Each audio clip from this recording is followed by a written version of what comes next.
This meeting, all right, got it. Okay. Hi, everyone. Welcome to the second installment of the Keynote Speaker Series here at Exordium with Mazel Tov Innovation and Justice. My name is Ahmed Shafqat Hassan. I'm the Strategic Director and Advisor from Bangladesh for Mazel Tov. And today we're going to be talking about the status of the refugees in international law and politics. With us, we have three amazing people. The first and our keynote speaker today is A. Mintant, a Burmese journalist, Burmese American journalist, and the features editor for Frontiers Myanmar. A holds a degree in gender studies, anthropology, and Asian studies. They won a Pulitzer Prize in 2019 as part of the Reuters team covering the Rohingya crisis and its aftermath. Along with A, we've got two wonderful panelists. Kira Fox is joining us.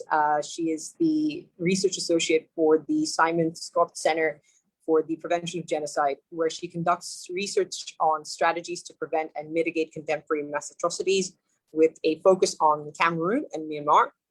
And we also have Barrister Aisha Iqbal, the founder of a nonprofit organization here named Alif Se Insaniyat, which is committed to bringing about social justice and true empowerment of marginalized communities through various mediums. She spent a considerable amount of time in legal academia with a primary focus on Afghan refugee crisis in Pakistan.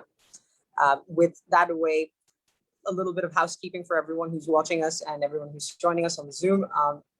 Mazel Tov is an apolitical group. We'll try to not point fingers at any organization without actual evidence being present. We're trying to make this conversation more focused on having an open and lively discourse. And of course, we're trying to make sure that we try and be as inclusive as possible as we move forward. If for whatever reason you feel that these values are not being reflected, please feel free to let us know and let us know how you're enjoying our conversation as we move forward. Having said that, I'd love to now invite our keynote speaker for the day, A. Mintant, to take it away. Hi, everyone. So I'm going to try not to speak for too long because I feel like, given the speakers today, any discussion that will come out will be much more interesting than my prepared remarks. But yeah, so when I was first invited to participate in this panel, I had just fled Myanmar, the country of my birth, for the third time.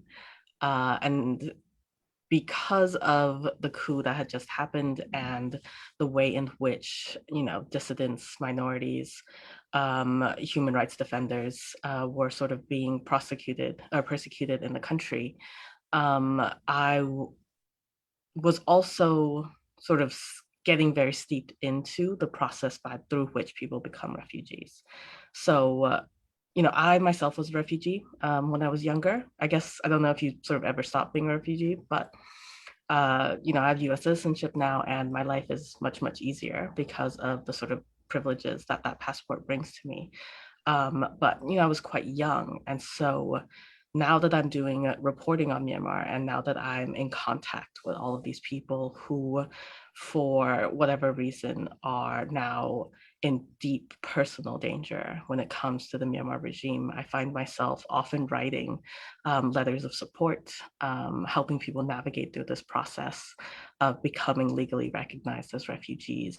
And I have some thoughts of the way in which sort of we as a global society, through these international mechanisms, through the way in which refugees get not only created, but framed once they become refugees, are really fundamentally failing people. And it's also really highlighted to me the very cyclical and systemic nature of the violence in the world, really, that creates refugees. And from my perspective, really the root of a lot of these issues is that governments and societies have really decided, for one reason or another, that certain individuals or groups that they belong to are simply not humans who have a right to a life of safety and dignity, and that the desires of powerful people are worth whatever sacrifices that have to be imposed on these people who are deemed, sort of less than human. And, in Myanmar, at least, this is the third coup. We've had people become refugees, become stateless, become internally displaced, the most famous of which are the Rohingya, who, very famously in the last 5 years, over or nearly 1 million of them had to flee the country. But, for this particular ethno-religious group, this is not the first time they've suffered this kind of prosecution. They have been demonized and forced to leave the country multiple times through these different cycles, through legal persecution, through sort of military exercises that really have made things very unsafe for them in the country. And yet the global community seems shocked every time it happens. The Myanmar society goes through these cycles of denial, of saying, these people are criminal in some sense, or they deserve it because of XYZ reason, to saying, well, we weren't responsible. It was, government, military, whatever. To saying, we're sorry, but we were brainwashed. We didn't understand. And then 10, 20 years later, it happens again. And certain classes of people just seem to get assigned as less than human, as sacrificial, as marginal. And, for me, looking forward at a world where there's an impending climate crisis, and, some estimates say that there might be up to 1 billion climate refugees, it's very, very concerning. The current refugee crisis is very concerning. I think UNHCR estimates that nearly 1 in 100 people alive right now have had to flee their home at some point. But at 1 billion, we will be looking at nearly 1 in 7. And if we continue to sort of ignore this crisis, those of us who have privileges that for the most part would buffer us from becoming refugees in the first place, I worry that we will essentially become even more hardened in the categories of people who deserve safety and dignity in their life, and people who, it would be nice if they had that, but it's not the priority. It's not the way in which we structure our laws and our societies in order to protect these people.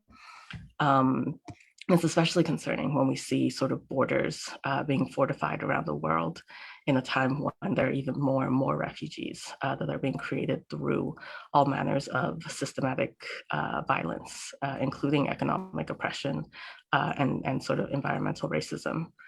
And yeah, I think the other thing that I've been really thinking about in terms of this issue of rethinking the way we look at justice and accountability when it comes to refugees is the way in which so many of us are culpable.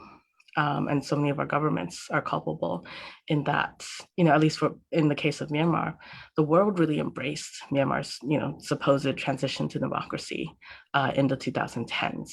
And yet, it was also during this exact same period that its sort of most acute period of genocide happened.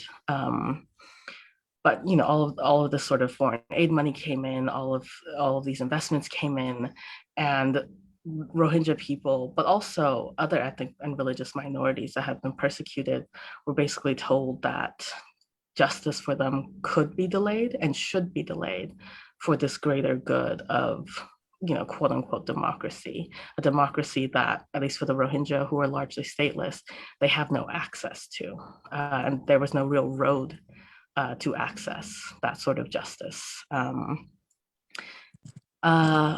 Yeah, and I've also been thinking a lot about the way in which international mechanisms such as persecution and these sort of like international accountability measures through international courts are really almost seem like a mirage, in the way that sometimes journalism feels a bit like a mirage.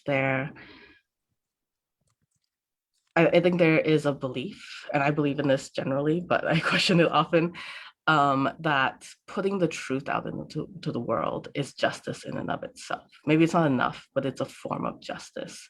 And I think while it's very important symbolically, spiritually, for the truth about the Rohingya to be acknowledged, that they did suffer the crimes that were committed against them, that, you know, all of the things that the Myanmar government denied, that many in Myanmar society denied, did happen and were true and were awful. It doesn't necessarily change the material reality of those who are left in refugee camps, who have no way to return home, who have been resettled in other countries, and sort of have been torn from a life that they otherwise could have been able to have. And it gives a sort of false hope, I think, often when we talk about these sort of systems in these extremely kind of vaulting language, where we elevate them, saying like, this is the thing that matters. We spend literally millions of dollars in these sorts of proceedings that can often last decades, right? Like you look at the Cambodian cases with their genocide, like there are people in the 80s and 90s being put on trial. And while it matters, you know, I think there's also a question of, like, for the nearly 1 million people, how does that actually benefit their lives? And then I think that also ties into this issue I've been seeing with my work, well, not work, I guess, my volunteering with helping people who have recently left Myanmar, who are now trying to become registered as refugees, apply for asylum, in which they are not explicitly, but in very many ways told that there is a specific way to be a refugee, that when you leave a country, you need to fear for your life in a very specific way that is pre-approved by the international community at large, and sort of specifically the countries that they're going to, and that they need to conform. And I think there's a sort of another level of violence that's done there where, you know, especially in a case like Myanmar, where a military government, a new military government, would mean the oppression of the entire population, maybe not equally, but in a way that really does sort of decimate everyone's future, that certain people and certain stories are what we will privilege in terms of what deserves protection. And, you know, this does tend to err on the side of the most oppressed. And I suppose that's a better course correction than the other way. But, you know, there's just so much policing around whose suffering matters. And I think, you know, if we're going to talk about reassessing international mechanisms for justice and accountability, that we also really need to reassess how we decide whose suffering matters. Thank you so much. Those are profound words. To be honest, I'm a little bit at a loss for words myself, but you are correct. It's a question of how do we view suffering in many cases. And while the Myanmar crisis was a thing that had been brewing since, I think, the 1980s, and perhaps even for longer, because the Rohingya exodus might have happened in 2016, but certainly the Rohingya people have suffered for a very, very long time. There are multiple other refugee groups that have faced this sort of systematic oppression in their own home countries and have had to flee elsewhere. I would like to bring in Barrister Aisha Iqbal to reflect on the situation in Pakistan and the specific issues relating to the Afghan refugees in Pakistan. What was the origin of that problem and that crisis? Right. Thank you, Shafkat. Before I start, there's one of the reasons why I actually became interested in the refugee crisis was because I took one of the modules during the bar school, and we actually studied about what kind of persecution people across the world have faced in order to flee their home country and eventually become refugees, settle abroad, settle in another country, having their lives uprooted from the country of origin. And it's kind of like a new start for them. And I remember reading this one poem, and I would like to reproduce a certain part of that, if that is okay with you and the other panelists. It's actually by Fadi Judah. It's titled as Mimesis. And they say, my daughter wouldn't hurt a spider that had nested between her bicycle handles for 2 weeks. She waited until it left of its own accord. If you tear down the web, I said, it will simply know that this isn't a place to call home, and you would get to go biking. She said, isn't that how they become refugees? And this poem has actually stuck with me for the longest time, and it makes you really think about what it is that we as humans are doing to people of other ethnicity or minorities, and what it is, the oppression that we put them through that forces them to tear down their home, leave their belongings, leave their culture, leave their religious sentiments, their families, who may or may not even be alive by the time they leave the country where there's a lot of oppression and move to another nation. Now, while I completely understand the plight of refugees and I completely empathize with them, because as we see, and I'm sure, and as A correctly mentioned, there's actually about more than 80 million people currently in the world that are either internally displaced or have become refugees at one point or the other. And the figure is astonishing if we actually think about it, because where do these people go if they're leaving their country, if they're leaving their hometown? Who is taking them in? What are these other countries doing? Are they actually ending up going to developed nations? Are they taking them in? What is actually happening? Now, it's quite unfortunate to see that media and main media houses, whether it's BBC, CNN, or media channels at home, they're covering what the developed nations are doing when it comes to refugees, what majority of Europe has done, what Spain has done, Italy has done, Greece has done.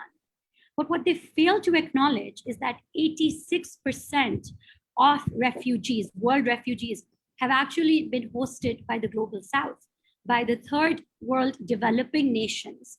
And this is these figures have been published by the UNHCR. And one such country which has not gotten much recognition, it's quite sad to admit, is Pakistan.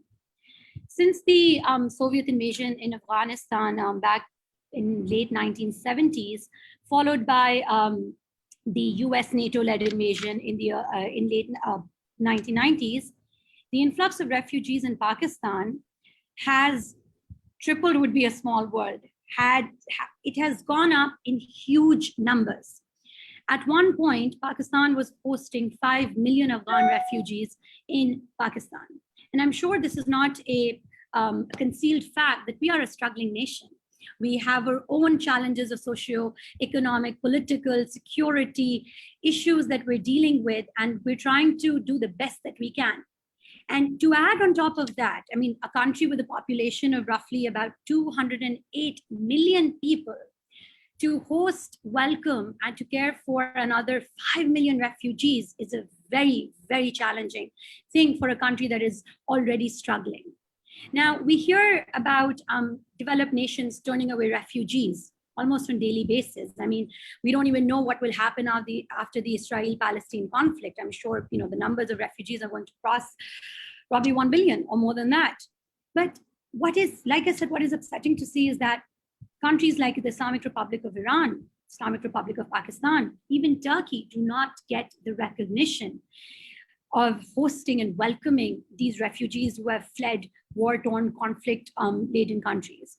So I think while it's extremely important to highlight the plight of the refugees themselves, it is equally important to provide recognition to host countries. And as a resident of Pakistan, as a citizen of Pakistan, who has seen how the country is dealing with the refugee crisis. I mean, in 2019, we marked our 4-decade anniversary of hosting Afghan refugees. That is a very, very long time. I mean, 4 decades. 4 decades, Pakistan could have seen a lot of different economic development. We could have been able to deal with their security issues, which, by the way, multiplied after us hosting the Afghan refugees.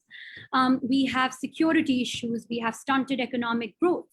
And while Pakistan government is doing, along with, of course, the cooperation with the UNHCR, we are trying our level best to make sure that Afghan refugees who have come into Pakistan are provided with adequate healthcare. For example, the majority of children who, because the Afghan refugees, I think more than 60% of them are youth and young children, even right now. These children were provided free primary education after the settlement in Pakistan.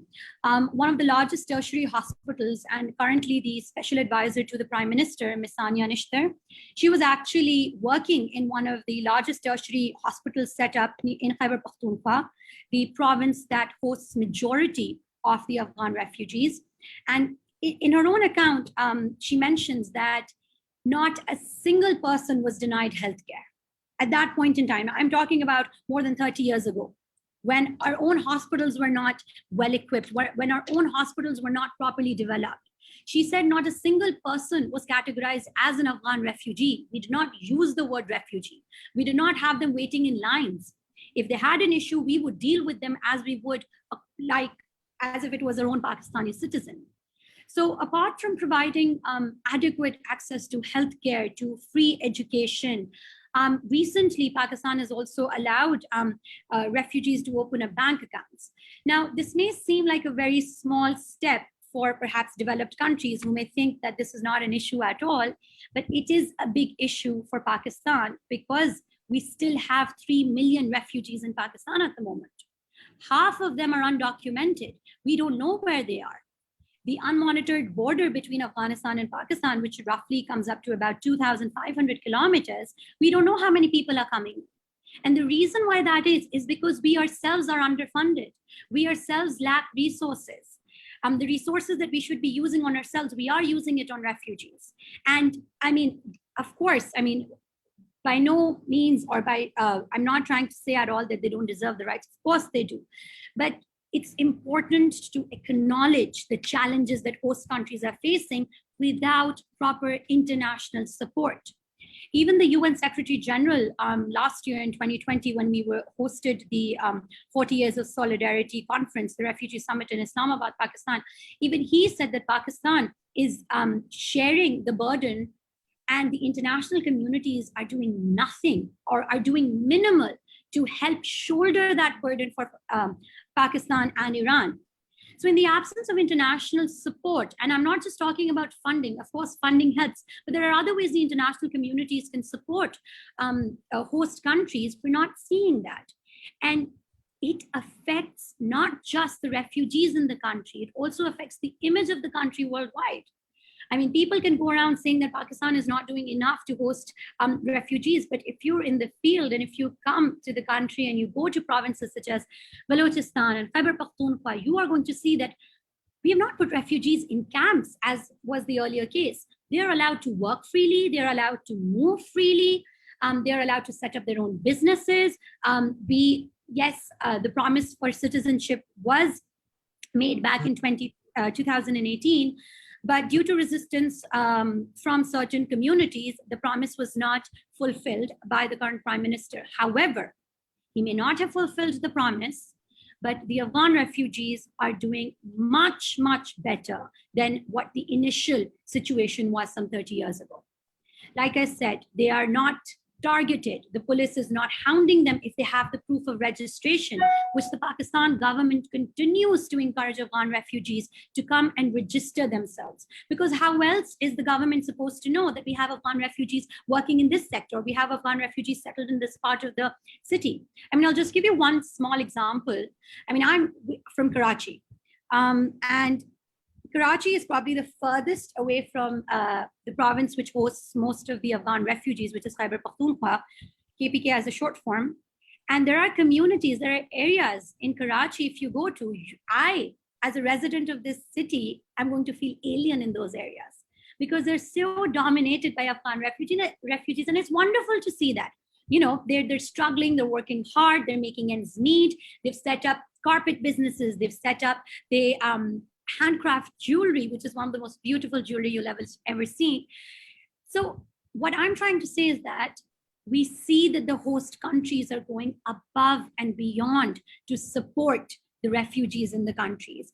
I mean, to highlight one of the other plights that the country faced is that once the refugees moved in from the rural areas to the urban areas of the country, I mean, from the rural areas of Khyber Pakhtunkhwa or Balochistan, and they moved into the developed side of the provinces, there were other challenges that the underprivileged individual Pakistani citizens had to face.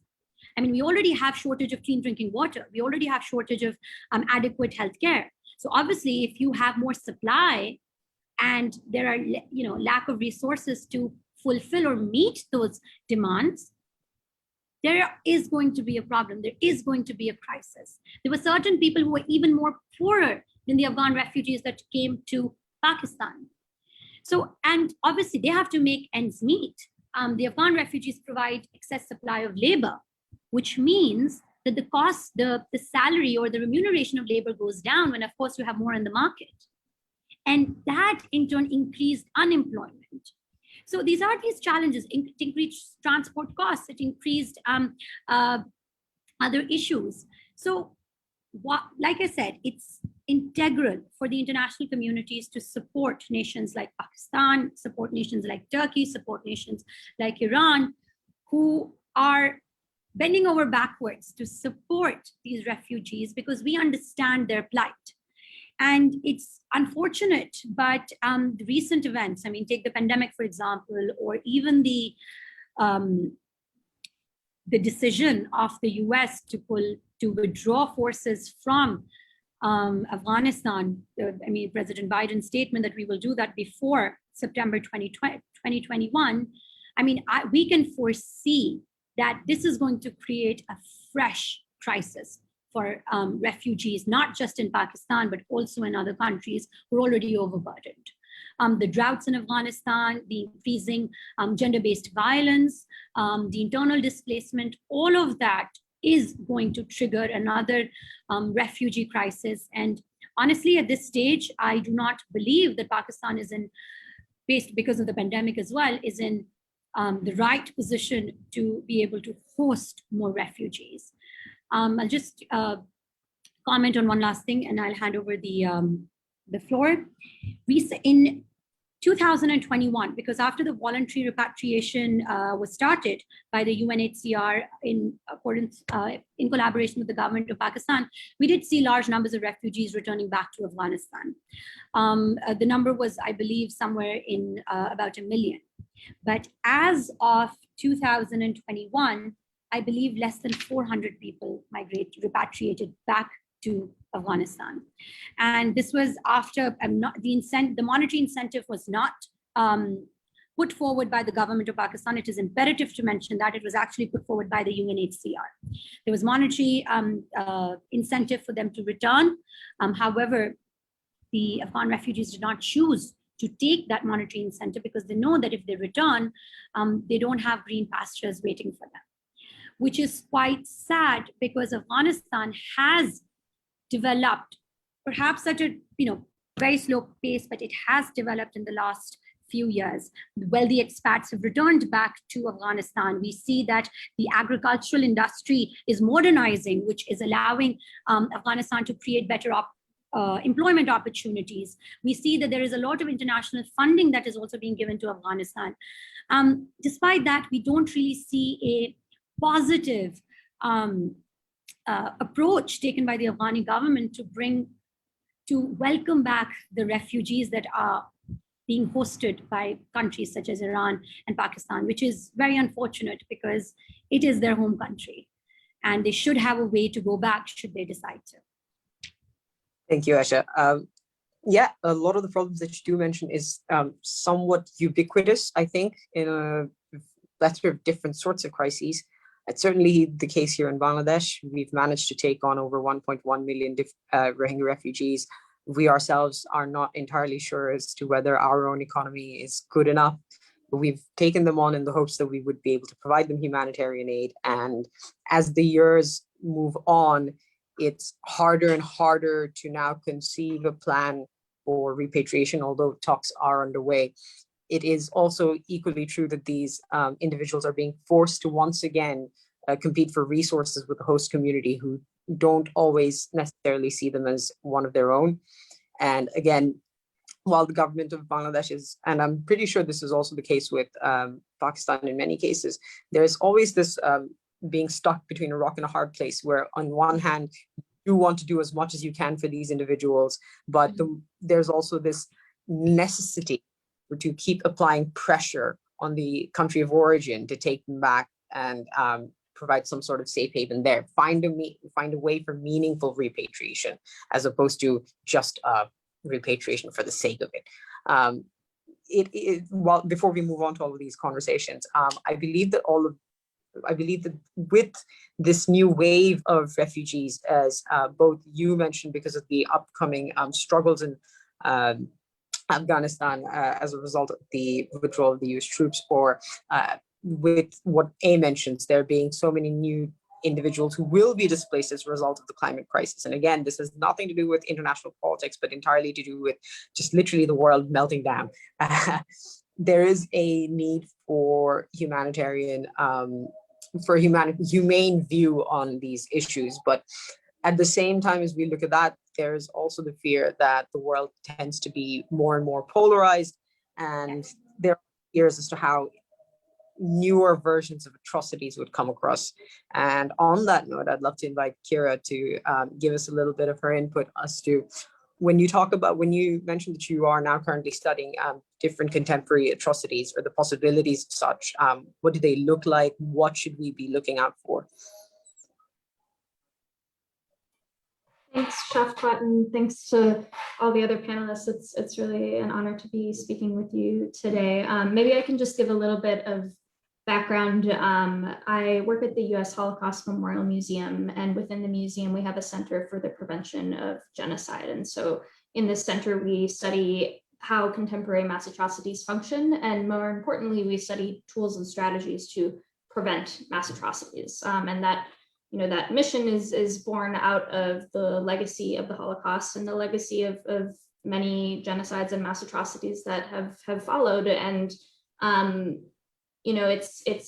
it's really challenging to talk about refugee crises today, because you see the examples in the Myanmar crisis with the Rohingya and many others that we confront today, and refugee crises are so intractable, and it's so challenging to figure out how to respond when you have that hundreds of thousands and millions of people seeking shelter, seeking dignity, seeking rights. And so what we try to do in our center is to try to focus on understanding how to break cycles of violence. So this is something that A mentioned in the case of the Rohingya. The Rohingya have been pushed out of Myanmar and then sent back, and then pushed out and then sent back over the past decades multiple times. And thus far, nothing has broken the cycle of violence that we see. And something that we're really concerned about at our center is Rohingya still face the risk of genocide in Burma today. And there are talks about repatriation, and what does that mean for this community, and how can we actually stop the cycle of violence, whether it's through various policy tools, various justice mechanisms. Is there a way to actually break these cycles so that we don't see people being victimized and re-victimized again and again? So just to talk a little bit about this idea of atrocity prevention and the future of mass atrocities. I mean, I think a lot of the points that have been brought up already today are exactly right. I mean, we don't know what the future holds, but the potential for climate refugees is a really serious threat. The potential for climate change is a really serious threat, and threat to millions of people who will become climate refugees, and how to respond to that. So I think it makes efforts like our conversation here today all the more important. I think research and study to better understand why mass atrocities and other crises happen is really critically important to, again, break those cycles of violence. And yeah, I don't think I can say what the future of mass atrocities will look like. All I can say is that we at our center try to really reinforce the idea that these crises are preventable, and there's not a huge appetite in the policy world for prevention. You talk to people who are in any sort of government, and they're so busy putting out the fires that do exist that they don't necessarily want to talk about, how do we prevent this crisis that we see, 2 years down the road, 5 years down the road. And that's something that we actually do at our center. It's a type of research that we do, which is trying to forecast the worst case scenarios for any specific crisis or conflict. What could happen? Crises like genocide and mass atrocities are quite rare, but when they happen, their impacts are devastating, as we see in the Rohingya crisis as an example. And so I think it's really up to all of us to, when we talk about refugees and when we talk about the consequences of genocide and mass atrocities and conflict, to really emphasize that there are tangible things that our leaders can do to stop them from happening. There's a whole, basket of policy tools, and the most important, thing to do is to give people in crisis and conflict affected communities a seat at the table to tell the world what's happening to them and articulate how to prevent and how to step in and how to make situations better. And so I think I'll just stop there, but to really emphasize that, we don't have to live in a world where we see these crises again and again. Fair. Thank you, Kira. I think what we're all coming at, when we all go to read about these instances of mass atrocities, when we read about these instances of mass exoduses, nobody wants to obviously leave their home unless it's an absolute necessity. It's always then where we start questioning ourselves, why was this individual forced to leave? And it usually comes down to a couple of the same answers. It's systematic violence. It's that cycle of oppression. It's that cycle of disenfranchisement. And often that leads to an individual being stripped of dignity, whether it be a home, and then again, as a refugee, when they come out of their nations of origin and they come into the host community, there's always that element of dignity that's stripped away from them as well, because of either how they're treated in their new home or because of the rights they're given. We'll famously note the fact that very recently Denmark applied a law that managed to expel a number of Syrian refugees that have been calling Denmark home for a very long time. And this has been somewhat a situation where it reflects Europe's trajectory in how they're starting to view the world refugee crises. Obviously, this is a case for grave concern. It was reflected from some of our audience who engaged with us earlier this week as we talked about World Refugee Day. And one of the major concerns was, where do we think the world is headed in terms of the welcoming refugees into our homes? Is it a good thing? Is it a matter where human intervention needs to take precedence over all other priorities, political, economic, so on and so forth? We'll start with A, and then we'll move on in the same cycle, if that's okay. How do you think that should work out? Should, or is kind of going towards? I feel like, this isn't just a question of refugees. Like, our recent history as a species has been towards the limitation of human movement and the criminalization of movement in a way which, before, I guess before, as in before sort of modern travel, if you could move, generally you were able to, right? Unless there was some sort of reason in which you were sort of a bonded servant or enslaved, or sort of, there was something impenetrable technologically preventing you from moving. Generally speaking, humans were able to move.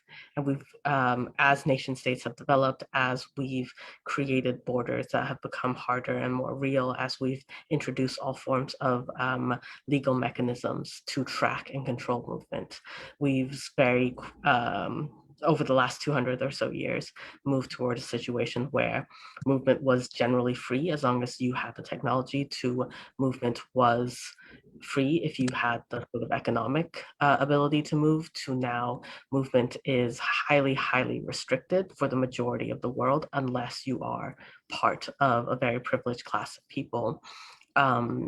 Where you have the right passport, where you have the right amount of money in your bank account, where you have the right sort of skin color and religion and associates, where you're not kind of put on any sort of watch lists or anything. And, I think we're really, even though we've in some ways become much more globalized and much more diverse as a world and more accepting of differences, we've also in a way regressed into this sort of tribalism that says, if you are foreign, and foreign is now not necessarily based on just skin color or race or whatever, but if you sort of legally are foreign, then you are inherently a threat and should be treated with suspicion. And that,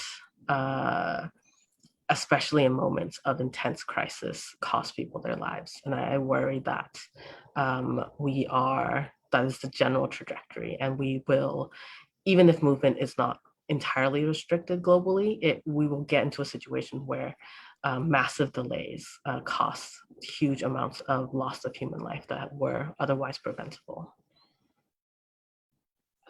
That is too fair. It's quite scary. I'm having trouble today moderating because just the number of stories that you end up hearing. I work for the Center for Peace and Justice over at Brack University as well as a research assistant. And one of the things that we often end up hearing are the troubles of the Rohingyas and the difficulty that they faced in having to escape Myanmar and then move into the Bangladeshi border. When the exodus started happening in 2016, nobody was aware of what was happening. And there was a period at which Bangladesh put extra security at the borders, trying to prevent these individuals from coming in, until obviously the Prime Minister made an open statement of, no, let them in because this is a humanitarian crisis. In, I think, about 2016-17. The immediate reaction that the government had in our case, and I think this is reflective of most other governments as well, is typically to be just wary of the alien or wary of the foreigner. And xenophobia is something that we've seen kind of almost ubiquitous in so many different societies, to a point where it not only causes friction amongst, the new generation of refugees coming into that country, but also second and third generation of immigrants as well. Given that we were earlier talking about the fourth decade, I believe it was the fourth decade of the Pakistani hosting of the Afghan refugees. There's another instance of another refugee group that I'd love to bring about here, which is the Bihari community living in Bangladesh. Sometime around 1970s, when Pakistan and Bangladesh separated as nations, an interesting thing happened. When in 47, when the Indian subcontinent broke apart, there was a group of individuals from UP, Bihar in India who decided to move into Pakistan, East Pakistan at the time, which was around Dhaka city here in Bangladesh, in hopes that they would become a part of Pakistan. In 1970, when Pakistan and Bangladesh split and East Pakistan formally became Bangladesh, the Bihari community were left behind. They were offered citizenship by the Bangladeshi government. They refused to take it. They wanted to return, or they wanted to go to Pakistan, a nation that they'd never been to, but were hoping to become a part of. And Pakistan obviously did not feel that at the time they were able to host them, because it was a significantly large number of individuals. We are now looking into perhaps the fifth decade of having this community live with us, and yet their citizenship rights are dubious. Their identity in the country is dubious. In comparison to the Afghan situation in Pakistan, how do you think this plays up in Bangladesh? Aisha, you're muted. Apologies. Yeah, I just realized that. Right. I think with reference to the Bihari community in Bangladesh, I just feel like there's a lot of political issues attached to that. I think with how the split took place between East Pakistan and West Pakistan, I think that had a significant role to play. The political issues had a significant role to play in who would host Bihari communities. However, with reference to, because if we look up Pakistan as a host country, the largest number of refugees that we've hosted are just Afghanis. We do not have a significant number of Bihari communities in Pakistan. I think certain individuals or certain articles, if I may, actually refer to them as Bengali refugees, which probably means that they're referring to the Bihari community. However, I do not feel that they are on the same boat as the Afghan refugees, because obviously, number one, the shared border between Afghanistan and Pakistan, which allows those refugees to come in, cross the border and come in. With Biharis, I feel that is not an issue because obviously there's no border for them to cross and come into Pakistan. Another issue is that they do not share in the views of Pakistan and the general population here, they do not share the same plight, I would say, because Afghanis have, they've fled one war after the other, one drought after the other. So I just feel like the comparison here would be a little difficult one to make. I think you're right. I would just add though, as a Bangladeshi, and this is somewhat shameful, obviously, for me to admit, but we're now looking at that fifth decade. So this means there's been a number of different generations of Bihari individuals living in Bangladesh.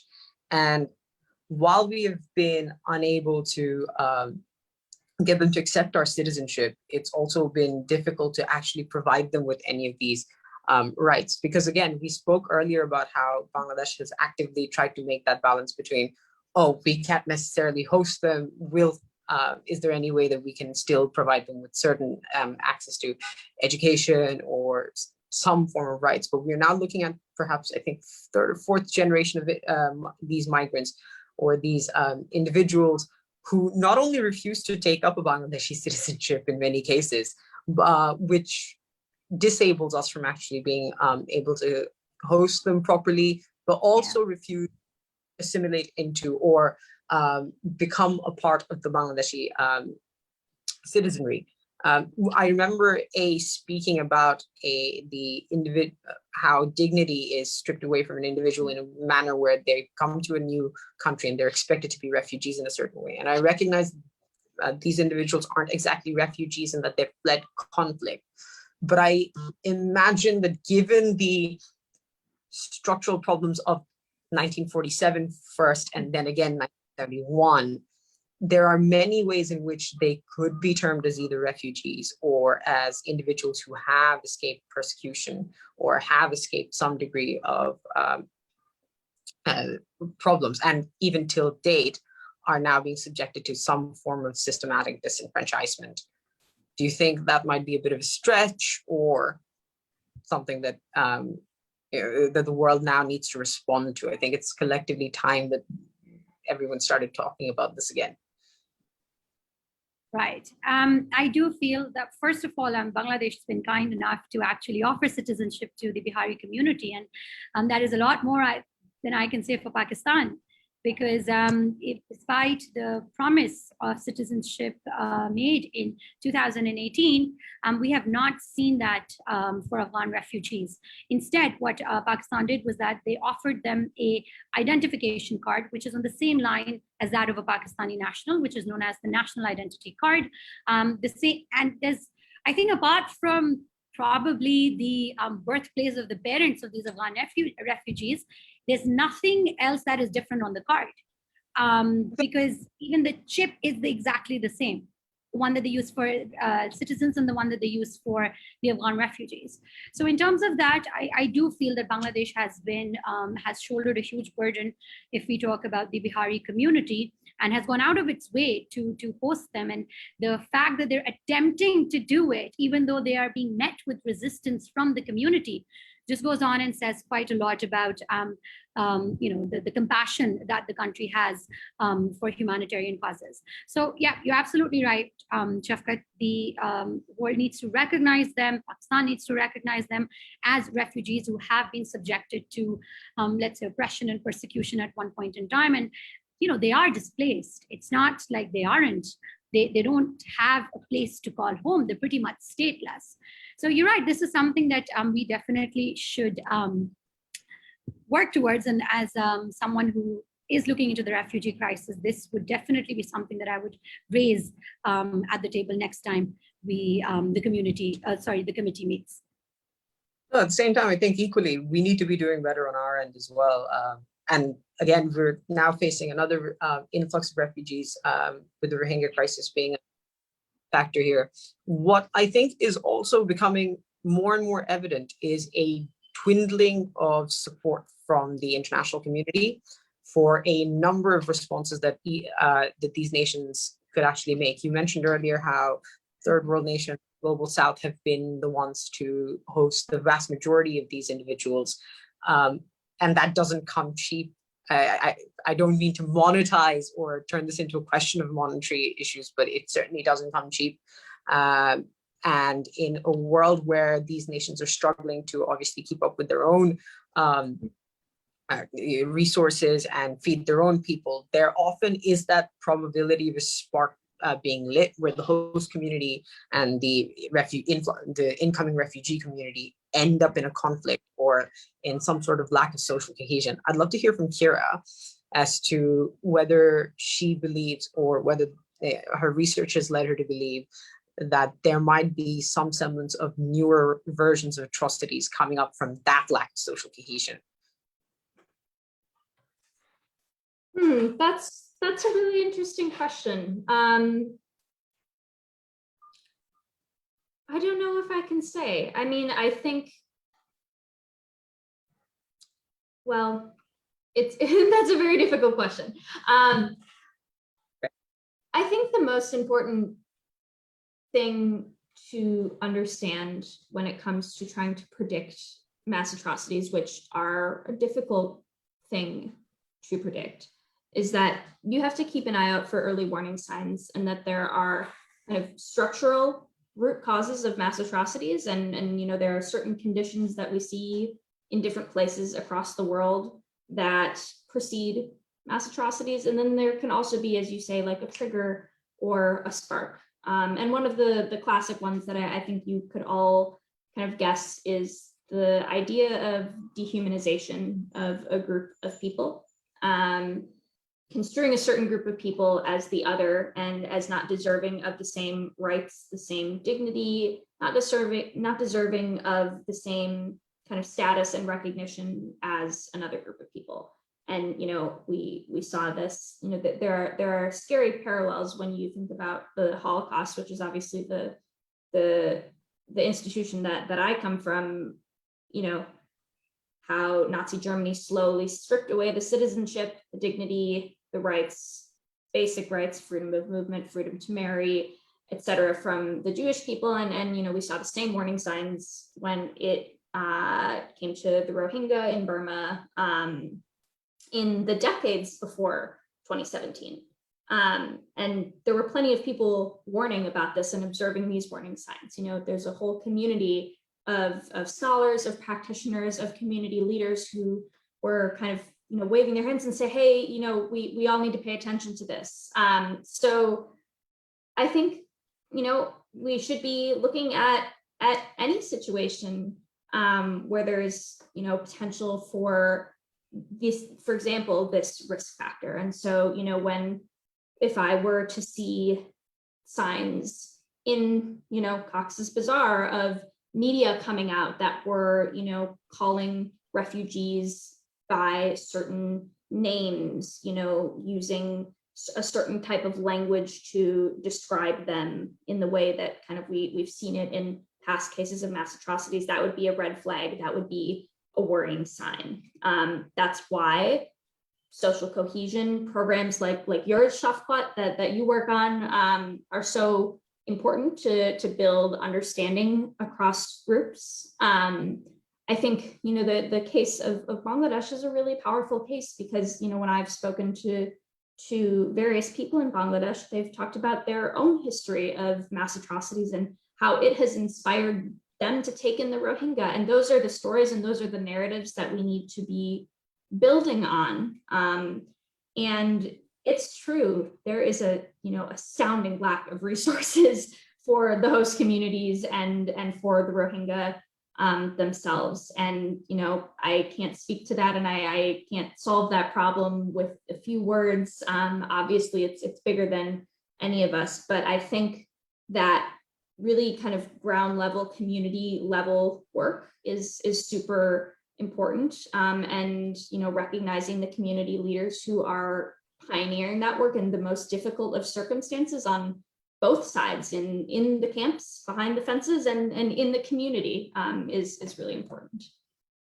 Absolutely. Thank you, Kira. And sorry, a bit of that I think deserves recognition in the fact that A mentioned earlier about transitional justice through memorialization, how telling the truth and talking about the atrocity and the experiences of this atrocity makes a difference. I think it did make a bit of a difference in my personal life. My family, my parents, dad and his family mostly were refugees during 1971 in India, in Mashkala for a very long time.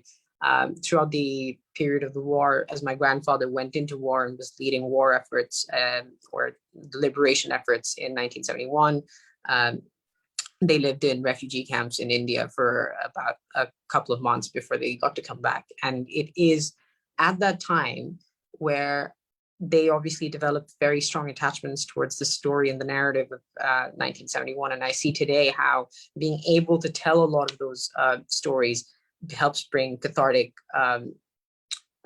helps bring catharsis to my family and to him, obviously. And I see him toil away at this for days. And I know that this is probably the case for a lot of individuals who I've come across, individuals who've gone through the ringer of having to flee their nation of origin and have come and settled in a new country. There are lots of Tamilian refugees who live in England, who live across the world in Europe, across Europe, who often have fled the terrorist situation in Sri Lanka, who've not necessarily been welcomed in Tamil Nadu in India, even though many have found homes in India. Many have been denied access to the country, and they've often had to relocate elsewhere.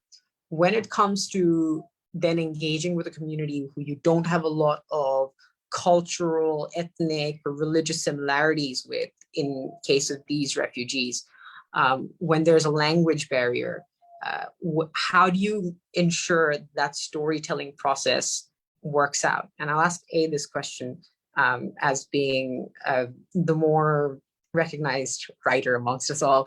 How does storytelling play a part in the individual's life? And despite the series of barriers that they might face in their ability to tell that story, how do you ensure that that moves forward? Yeah, I mean, I think first and foremost, being able to tell your story requires an audience that's able to hear you and sort of comprehend what you're saying. And this is sort of irregardless of the language barrier. I think it starts just fundamentally at like being with community, right? So, if you take the example of the US, when the sort of wars in Southeast Asia that the US was involved in were ongoing, so the secret bombing of Laos, the war in Vietnam, the sort of war in Korea, the sort of refugee resettlement process that the US decided on was to take refugees and spread them out as geographically far apart as possible out of the belief that if they were not with people who spoke their language and sort of had their cultural practices, they would actually have an easier time in the US, in that they would be able to assimilate quicker, learn language quicker, and sort of be able to get over the traumas of the past. And that's definitely not how the US does it now. They generally try as much as possible to keep communities physically close to one another, often sort of condensing specific communities in specific places. So, for the Burmese community in the US, for example, a lot of Chinese Burmese who had to flee because of anti-Chinese racism in Myanmar are generally in California. And then in New York, you have a lot of the Karen community there. And so they are able to help support one another and be witnesses to one another in the sort of storytelling. And because the trauma of being persecuted is often not an individual trauma, it's a community trauma. Being able to be in communion with others who have gone through similar things is really, really helpful. And then from there, people are able to build the resources to start telling their stories to people who might be outside of their community, who then can transition to being part of the same community, right? So it goes from being, the story me and my family tells to the story that's told at our community center, to the story that's told at the church we attend, to the story that's told in our town. And in that way, it becomes a way in which people are able to take ownership over their stories and control the way it is sort of spread, as opposed to a much more extractive model that, often news media is guilty of, where we kind of go in as outsiders, collect stories, and then tell it back to other outsiders. And it's maybe in a language that the original community doesn't speak, like I, for example, generally write in English, right? Like, so most Burmese people don't read my stories. I do try to get them translated, but it doesn't always happen. And so I try not to focus too much on sort of individual stories about empowerment, in that I don't necessarily think it's my place to tell them. And I try to help co-author those sorts of stories, for example, if that's what the individuals want to do. And so, yeah, I think, when it comes to storytelling, a really good model and good way forward is we're starting to see better models and better ways forward that involve giving people the resources and the time and space to be able to tell their own stories. And I absolutely agree. And I think there's also that element of ensuring that there's a safe space for these individuals to come out and feel like it's okay for them to talk about these things, and that it's okay if they want to then obviously tell others about their own stories. Because what this then brings me to is that question of assimilation versus accommodation. What's the host community's job? Is it to, in a world where you recognize that these individuals are probably likely to remain with us for a very long time, do you then look towards assimilation, or do you then look towards accommodation? The difference being, with assimilation, you're expecting them to become a part of your community. With accommodation, you're making sure that they have a safe space for their community. I'll defer to Kira for this one. And then perhaps Aisha can fill in as well. Yeah, I mean, I'm not sure I'm well positioned to speak to that question. I think what A just shared about storytelling was really beautifully said. And so maybe if it's all right, I'll just speak a little bit to that and the power of stories across different communities. And so I mean, I think back to a really powerful experience that I had when I was in Cox's Bazar, which was, coming and speaking with folks who I had worked with in past jobs, and speaking from my own personal experiences, actually descendants of Holocaust survivors, and sharing that story and sharing how that has affected my own family in generations, and then talking about their stories at a different stage in the cycle of mass atrocities that we see affect so many communities around the world, and trying to connect on a level that is perhaps more human and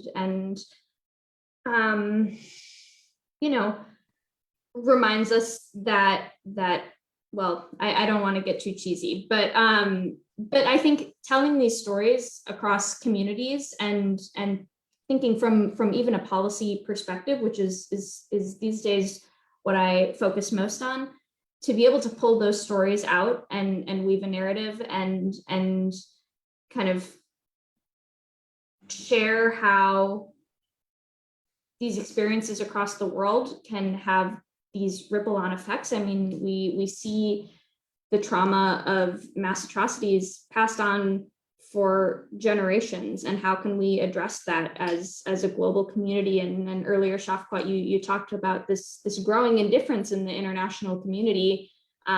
We're living in an era of kind of disintegrating consensus around norms that previously existed about preventing genocide, about human rights, about what, all these norms that grew out of the era of the Holocaust, and many were really optimistic would stand the test of time and prevent such crises from happening in the future. We haven't seen that happen. And so how do we, as advocates, as community members who care, as people who've been affected by mass atrocities, how do we make that argument, and how do we kind of regender that international consensus? I'm afraid I've strayed quite far from the question you originally asked me, but I think it's something we should all be thinking about. Absolutely. To be fair, again, you necessarily haven't really gone very far. It's around these questions, or it's around these conversations that we end up figuring out whether we're looking towards assimilation or accommodation, right? Ultimately, we get to know a community better, we share that experience, and we learn what they need, and we try and cater best to that need. I think it's true, yeah. Talking to a lot of my Rohingya colleagues over at CPJ and through our networks, one of the things that was really nice is whenever we got to share individual stories about either what my family faced or their family had gone through, and it's miles apart in terms of the actual atrocities, but it helps humanize the experience in many ways. And it helps me understand what they might want or what they might be seeking while I get the privilege of hosting them in my country. Aisha, I'd love to hear your version of that answer. You're muted again. Sorry. I'm unmuted again. Oh, sorry. Old habits. Right. Okay. So I think with reference to the storytelling aspect, I feel that it is crucial that all the experiences of refugees, whether positive or adverse, they need to be recorded. They need to be recorded not just for purposes of record keeping, but the world needs to learn from it. So for example, when we talk about the similarities between the culture, traditions, and religion of refugees and the host country, then I think with Afghan refugee crisis, it's either us or the Afghan refugees who've been fortunate enough, because there is no language barrier as such between Afghanistan and Pakistan, particularly in the province where we see 80% of them, which is Khyber Pakhtunkhwa. So I think the language did not pose that much of a barrier for these individuals. In addition to that, the refugee children who were born and who are now probably 30 years old, 28, 25, and I've been privileged enough to meet some of them at a conference last year, the conference where the UN Secretary General, the head of the UNHCR, Prime Minister of Pakistan. It was an amazing conference that was hosted by the government of Pakistan in last year to mark the 44 decades of Pakistan hosting Afghan refugees. And I mean, I was pleasantly surprised to see that the Afghan refugees who were born in Pakistan have done wonders. I mean, I met this individual, Miss Hina Shikhani, if I'm pronouncing her last name correctly. She received the Dafi Scholarship. She's studying business administration at the University of Peshawar, and she's represented Afghan refugees in Berlin, in Switzerland, in different international forums. And she comes back and she's empowering women in who are refugees in Pakistan. So that way, I feel like it's not just that we're recording her achievements, but she's giving back to her own community. And I feel like that can do wonders. I mean, similarly, I was fortunate enough to meet this other young doctor, Dr. Salima, if I'm not wrong. She is the first of her tribe, of her entire Afghani tribe, first female to actually ever become a doctor. So these achievements, just go on and demonstrate the fact that the host countries are doing something for the Afghan refugees. They haven't been sidelined. They haven't been ignored. They are being provided opportunity, and they are being provided access to good education, to universities, etc. So I feel like on history, on storytelling, I think that's, it's important to recognize that. I think to answer the second question, Shafkat, with reference to assimilation and accommodation, I feel, and it may not be a shared opinion, or it may not be a very popular opinion, but based on the fact that Pakistan and UNHCR together are trying for voluntary repatriation of Afghan refugees, an emphasis on the word voluntary. That means they're not being forcibly deported, they are not being forced to leave Pakistan, but an opportunity is being given to them that once they feel that their country of origin has returned to normalcy, they need to know that, we need to remind them that refugee, it's not a permanent phenomenon. I mean, it's important for refugees to return back in safety, in dignity, with security, only when it is safe to do so. But it is important to repatriate, because I mean, what good is it going to be for the refugees when they've fled from their country for better opportunity, and the host countries are unable to give it to them because they're overpopulated, there's lack of resources, international communities' resources, support, monetary assistance is dwindling. How is the host country going to assist them? How is the host country going to help them? And I mean, it is important for me to add here that yes, the UNHCR's decision of voluntary repatriation has been met with criticism. We've seen the Human Rights Watch, we've seen other organizations criticize it, but what other alternative does the host country have? So I just feel like this is a very important question that needs to be addressed. I do agree. And I think this is where we come to a crux of one of these many strands of these conversations. It's where you recognize that it's ultimately very incentive driven on an international political forum, right? It's entirely driven by whoever. I mean, it's funny because it's a community of individuals and human beings who are being pushed around by the world, individual nations who have access to a monopoly of power in some way or the other, who then either push them out, and another one hosts them for a few years before they're pushed out again, and so on and so forth. I've seen in the case of, say, Syria, lots of Syrian refugees who had to flee war and persecution within their own homes because it was unsafe for them, because little children were being subjected to mass atrocities. They were being subjected to violence coming out from all ends of the world. They managed to find their way into Denmark. Then suddenly Denmark goes, no, you're not welcome here anymore because we think it's safe for you to return home. And then it's not a question of whether these individuals are going to find safety elsewhere or not. It then becomes a question of how is Denmark then being reflected? And it's not just a matter of Denmark, and I don't want to point a finger at just one nation alone, but there are many instances where this has happened, where a refugee status is denied either in the UK, in Europe, in the vast majority of these other countries, or even in cases where South Asia, where we boast about hosting so many of these refugee individuals, we've often, in many instances, denied them refugee status. Heck, to be very clear and very frank about this, Bangladesh does not provide refugee status to the Rohingyas because we aren't a signatory to the 1951 or the 1967 convention or the protocol, and we tend to take that legal defense in a lot of cases. India refused to provide a lot of Tamilian individuals refugee status by virtue of similar legal defenses. it's not and I've always felt that this isn't a question of individual legal defenses or individual nations and how their domestic structures are set up. It's always been driven by a political agenda. Because on one hand, there's a community who know that they can't necessarily host these the influx of new individuals, but we are also hopeful that we're able to do something for them, host them for a few days.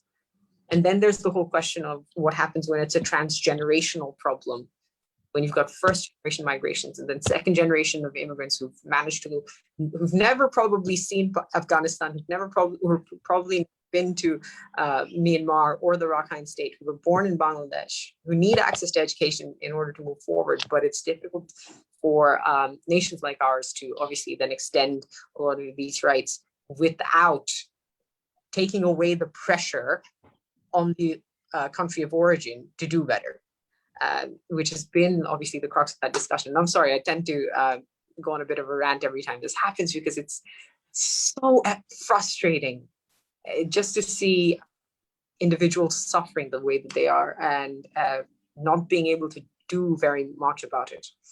Shafqat, can I jump in on what you're saying there, because I think it's a really important point that we often lose when we're having these conversations about kind of the political machinations that determine the future location status of various groups of people. But we have to remember that, you know, these are individuals who have suffered traumas that many of us will never understand, and that people are going to react to this in a variety of ways. There are going to be people who want to repatriate to their country when certain thresholds are met. There are going to be people who want to never see their host or their home country again because of the trauma that they experienced there, and everything in between.